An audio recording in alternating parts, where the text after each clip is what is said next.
Solidity is very close to low-level programming languages because you don't have the luxuries of memory management or some of these other things that come with Python and JavaScript and all that. It teaches you to think about bits and the actual memory beneath it. And Solidity is just that, and they just charge you for it. They actually stuck in this feedback mechanism that's like, well, if you're a bad programmer, you're going to have to pay more. Or like if you're a bad programmer, your money is going to get stolen. So you better not be a bad programmer. And so it introduces like really interesting feedback loop into being a developer. One, it actually cuts out a lot of people because they don't necessarily believe in themselves as developers. And that's a whole different discussion. Code can be patched in most scenarios. Even video games today are just released and patched left and right. Whereas like the video game developers of 15, 20 years ago releasing like a ROM in a cartridge didn't have such luxuries. So we're getting back to that, right? Like smart contracts are immutable. You put it out there, people are going to try to hack you. You're always going to try to be this like target to be hacked, especially if money's involved, and you can't fix it.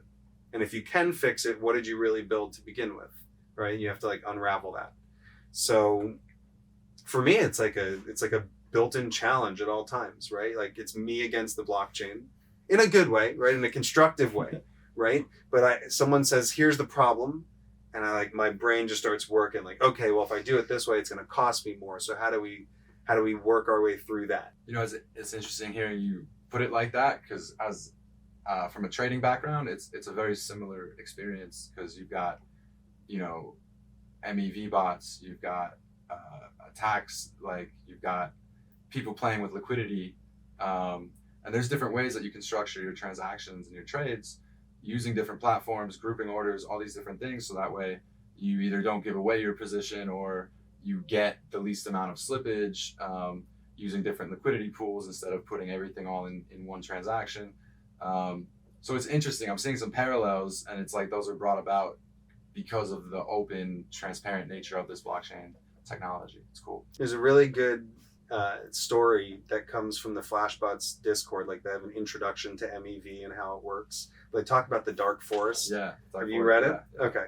Have you read it, Mozy? No, I haven't. Well, I'll send it to you. Right. It's incredible because you don't really think about what's in the mempool. And in fact, most people in ETH don't even talk about mempools at all. It's really more of like a Bitcoin discussion even. But the amount of data that sits in the pool of transactions that haven't been mined is incredible. And the bots, that's where they live. They don't live in the already hashed transactions, right?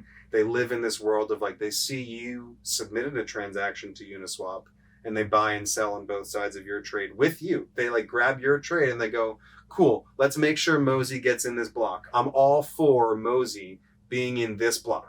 But he's going to be in this block, and I'm going to be on both sides of him. As long as we're on that page, we're all good. I've seen this happen where bots have spent like 30, 40, 50 Ethereum to sandwich attack a trader who then maybe they only spent half an Ethereum or a full Ethereum, whatever it is. And then they sell immediately after they've made, $500 in like that. Right. And now the trader is underwater on this position that he literally just opened. But so like there's sandwich attacks, but if you take a step back, there's bots that run against every transaction that's submitted to the mempool. Every transaction, okay? Imagine if somebody else tried to call the same function on a smart contract that you did, and all they're looking for is if their wallet increases in ETH if they make the same call that you made.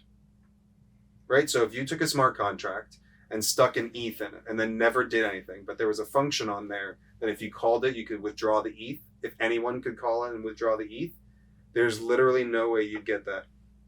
You could never take that ETH out. Either you're going to look at it there forever and just admire it in the smart contract. The one time you or when you try to take it out, someone else is going to get it. 100% of the time. It's a booby trap. But not really. It's just a reality that there's people operating in a different data space than you, and they know how to play with the bots. So they can make their transactions go ahead of yours. They can package yours together when you just think about signing on MetaMask. obviously it's probably progressed a lot, the tech and the way you read contracts and stuff. But is there a way you could know if you were interacting with something like that?